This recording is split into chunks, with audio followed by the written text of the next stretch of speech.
दर्शकगण एवं मेरे जोशीले दोस्तों, उम्मीद है आप सभी मंच पर आकर हर्ष का अनुभव कर रहे होंगे। तो अब अधिक समय न गवाते हुए चलिए करते हैं कार्यक्रम की शुरुआत, जो आज हमारे विद्यालय में एक बेहद खास और रोचक प्रतियोगिता के रूप में आयोजित हो रहा है। इस प्रतियोगिता में हमारे विद्यालय के बच्चे देश भर के बड़े बड़े प्रसिद्ध न्यूज एंकरों और पत्रकारों की भूमिका निभाते हुए अपने आत्मविश्वास का प्रदर्शन करेंगे। दोस्तों, आज आप देखेंगे कि कैसे हमारे विद्यालय के बच्चे देश भर के बड़े बड़े न्यूज चैनलों के प्रसिद्ध एंकरों की शैली में समाचार प्रस्तुत करेंगे। तो जोरदार तालियों के साथ स्वागत करते हैं आज के प्रतियोगी क्रमांक 1 गरिमा झा का।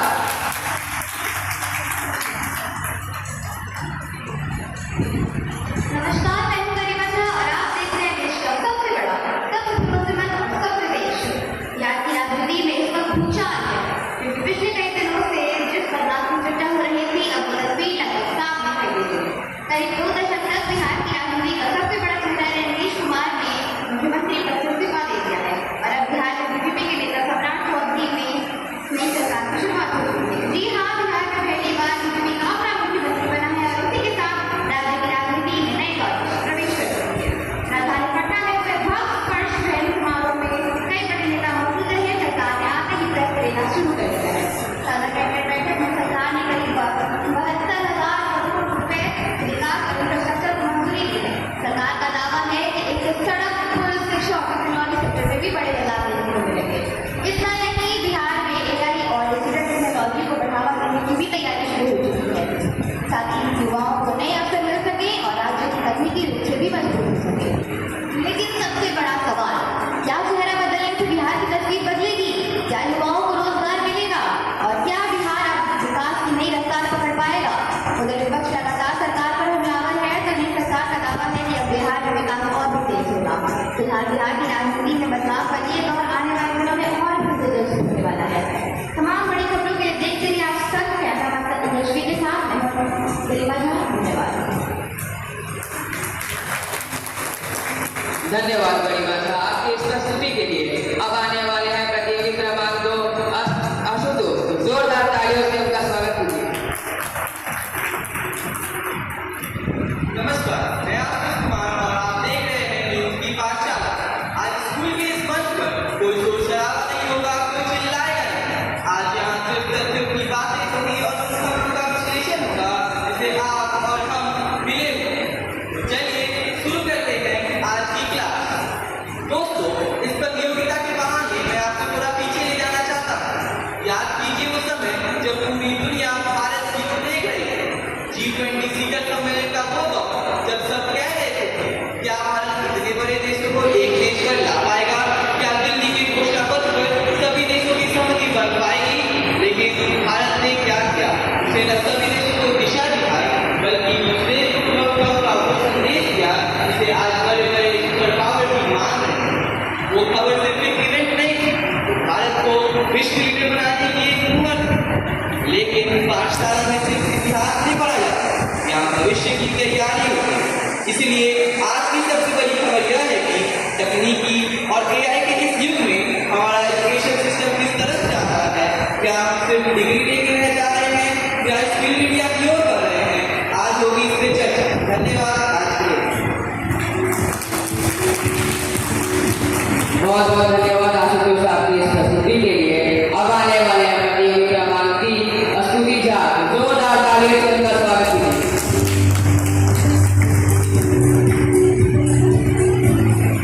नमस्कार, मैं हूं स्तुति झा और इस समय आप देख रहे हैं देश का सबसे भरोसेमंद और डगदार न्यूज बुलेटिन। आज की सबसे बड़ी खबर तमिलनाडु से आ रही है। तमिलनाडु की राजनीति इस समय देश भर में चर्चा का विषय बन रही है। राजनेता और अभिनेता विजय की पार्टी TVK यानी तमिलनाडु वेत्री कश्यप लगातार युवाओं के बीच लोकप्रिय होती नजर आ रही है।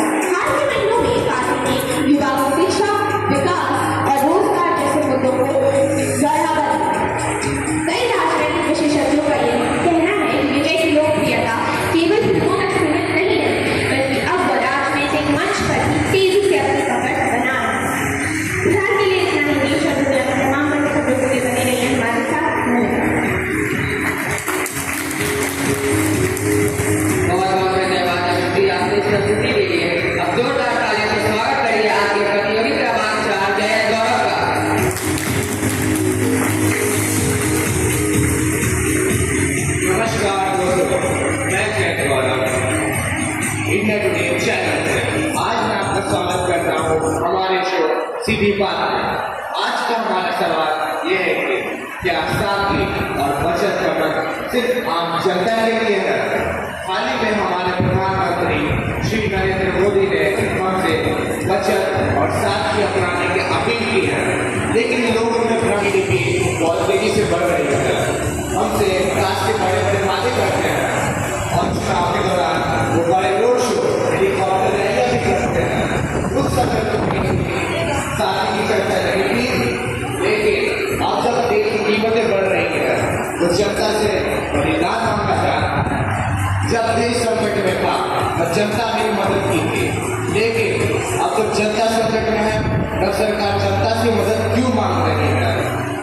जब अंतर्राष्ट्रीय तेल की कीमतें कम होती है तब तो जनता को कोई फायदा नहीं होता, तब तो सरकार इनसे टैक्स के बहाने सारे पैसे ले लेती है। अब हम अभी भी देख सकते हैं कि नेताओं और अमीर वर्ग की भव्य शादी, रैलियां और लग्जरी यात्राएं अभी भी चालू है। इसलिए लोग पूछ रहे हैं कि क्या सादगी और सिर्फ नागरिकों के लिए है?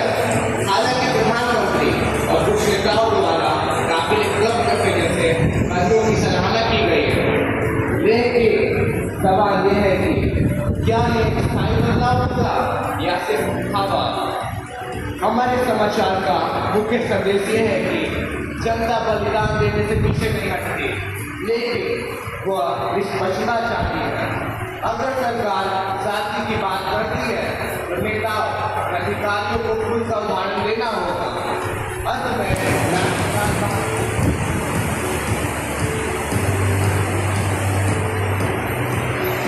लाल बहादुर शास्त्री का उदाहरण लेना चाहता हूँ।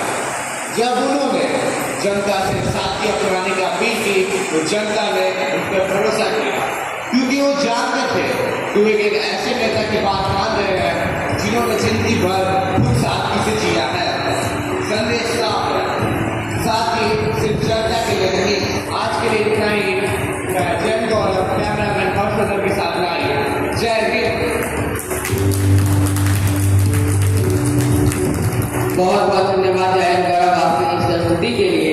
अब आने वाले हैं प्रतियोगी क्रमांक 5 आकांक्षा कुमारी। जोरदार तालियों से उनका स्वागत कीजिए।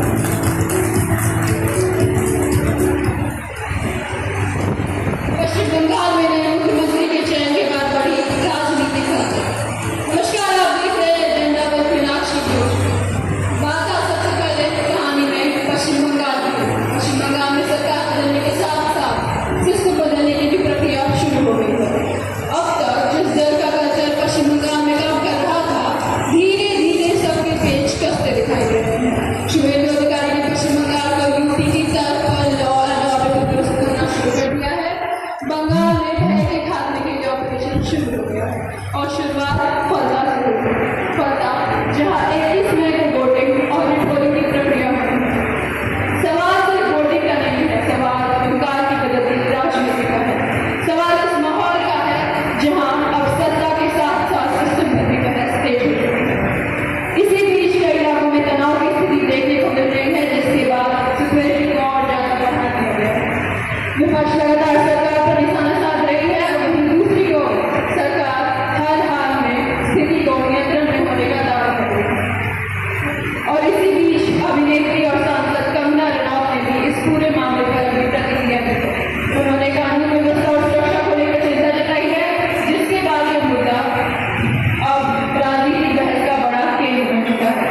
बताया जा रहा है कि फलता और आसपास के इलाकों में सिक्योरिटी डेवलपमेंट को बढ़ा दिया गया है। संवेदनशील पोलिंग बूथ पर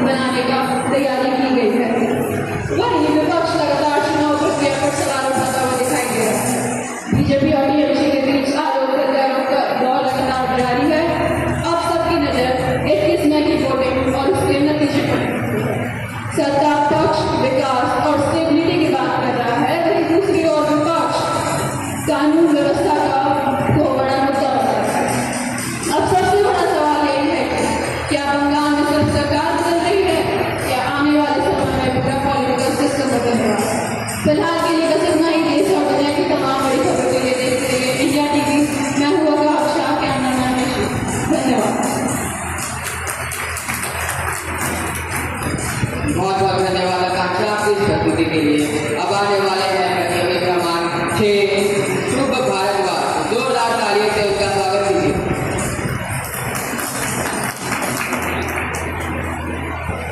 नमस्कार, मैं शुभ भारद्वाज और आप देख रहे हैं न्यूज़ 18।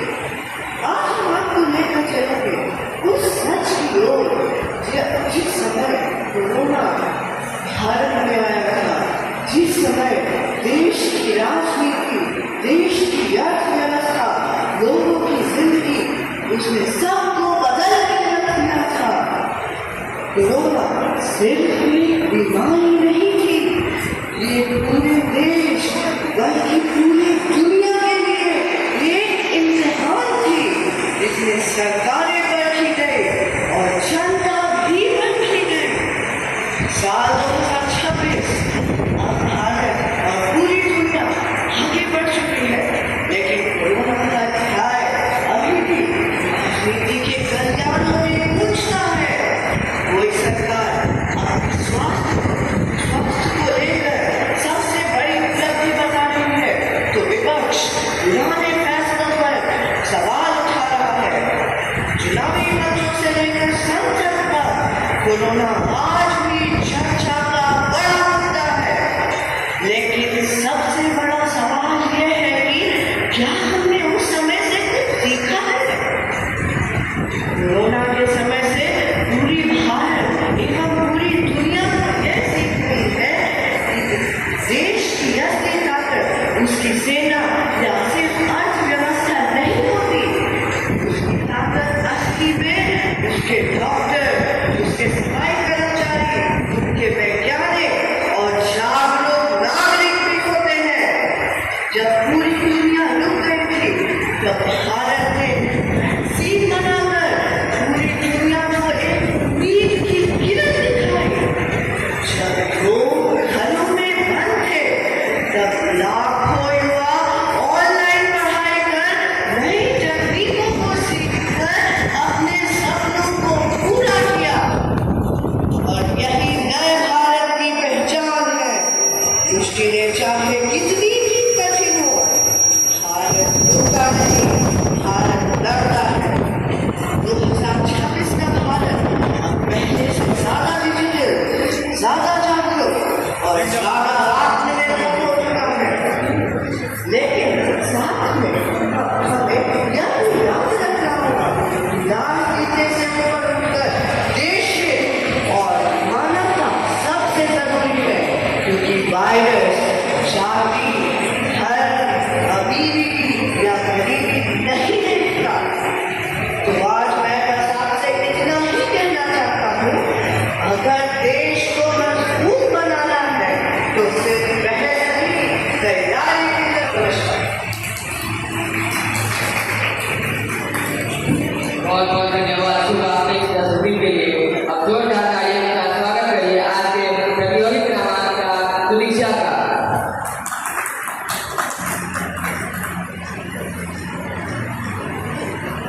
नमस्कार, मैं सुनीता सिन्हा और आप देख रहे हैं महादर्शन। सबसे पहले बड़ी खबर, पेट्रोल और डीजल के दाम 100 का आंकड़ा पार कर चुके हैं। मुंबई में पेट्रोल की कीमत 110 पार, राजस्थान के श्रीगंगानगर में 115 और पीपीआई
बहुत बहुत धन्यवाद परीक्षा आपके इस प्रस्तुति के लिए।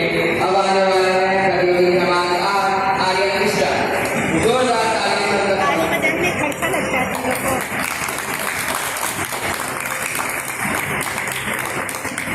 नमस्कार, मैं हूं आर्यन मिश्रा और आज किसी के देश का नंबर वन चैंपियन के लिए। दोस्तों, आज हम बात करेंगे उस बदलते समय की जहां पर मोबाइल और इंटरनेट ने हमारी जिंदगी को आसान भी बनाया है और मुश्किल भी। हर आंख को हर खबर कुछ ही सेकंड में हमारे पास पहुंच जाती है। लेकिन सवाल यह है कि क्या हम जानकारी के साथ समझ भी बढ़ा है या फिर चीज पर समय भी बिता रहे हैं।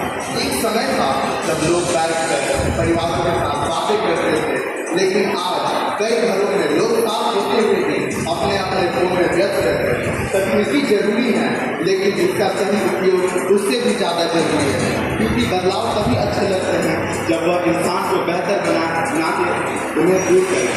अब हम बात करेंगे युवा और उनके सपनों की।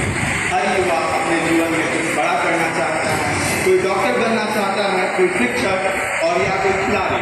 लेकिन इस सफर में सबसे बड़ी चुनौती होती है खुद पर आत्मविश्वास, क्योंकि मेहनत का रास्ता आसान नहीं होता। समाज अक्सर सफलता को सिर्फ नीतियों से मापती है, लेकिन हर संघर्ष की अपनी कहानी होती है। जरूरत इस बात की है कि युवाओं को सलाह ना दें, बल्कि उनका साथ दें, क्योंकि सपने तभी पूरे होते हैं जब वो हौसले और दोनों साथ हो। और अब बात करेंगे दबाव की, जिससे कई छात्र चुपचाप अपने अंदर लेकर चलते हैं। परीक्षा का डर, अच्छे अंकों की चिंता और दूसरों से आगे निकलने की फिक्र, यह सब कहीं ना कहीं बच्चों के बचपन को भी प्रभावित करते हैं। सवाल यह नहीं है कि क्या हम बच्चों को सफल देखना चाहते हैं, सवाल यह है कि क्या हमको एक अच्छा आदमी भी देखना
इंटेलिजेंस एजेंसियों ने कश्मीर के कई इलाकों में हाई अलर्ट जारी किया। लगातार इंटेलिजेंस रिपोर्ट्स आ रहे हैं, सोशल मीडिया पे धमकियां दिख रही है और ऐसे समय में देश उस जख्म को भूल नहीं पा रहा जिसने पूरे भारत को झिंझोर के रख दिया था। 22 अप्रैल 2025 कश्मीर की खूबसूरत बाइसन घाटी, जहां लोग छुट्टियां मनाने गए थे, बच्चे खेल रहे थे, परिवार तस्वीरें ले रहे थे, वहीं अचानक गोलियों की आवाज गूंजती है, आतंकवादी हमला होता है, 26 निर्दोषों की जान चली जाती है और पूरा देश स्तब्ध रह जाता है। लेकिन आज सवाल सिर्फ उस हमले का नहीं